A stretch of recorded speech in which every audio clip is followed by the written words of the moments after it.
राज्याच्या अनेक भागात पावसाचा जोर वाढेल असा अंदाज हवामान विभागाने दिलाय।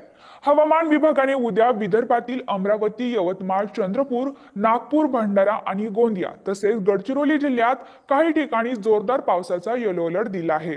तर कोकणातील सिंधुदुर्ग, रत्नागिरी, रायगड, पालघर, ठाणे आणि मुंबई तसेच मध्य महाराष्ट्रातील पुणे, सातारा आणि कोल्हापूर जिल्ह्यात काही ठिकाणी जोरदार ते अतिजोरदार पावसाचा ऑरेंज अलर्ट देण्यात आला आहे। तर नाशिक, नगर, जळगाव, छत्रपती संभाजीनगर, जालना, परभणी, हिंगोली आणि नांदेड जिल्ह्यात हलक्या पावसाचा अंदाज दिलाय। शनिवारी आणि रविवारी संपूर्ण विदर्भ, मराठवाडा आणि मध्य महाराष्ट्र तसेच खानदेशातील बहुतांश जिल्ह्यांमध्ये काही ठिकाणी जोरदार पावसाचा अंदाज हवामान विभागाने दिला आहे।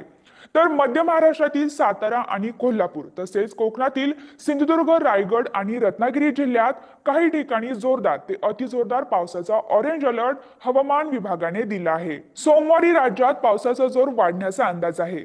विदर्भ, मराठवाडा, खानदेश आणि मध्य महाराष्ट्रातील सर्वच जिल्ह्यांमध्ये काही ठिकाणी जोरदार पावसाचा येलो अलर्ट देण्यात आला आहे।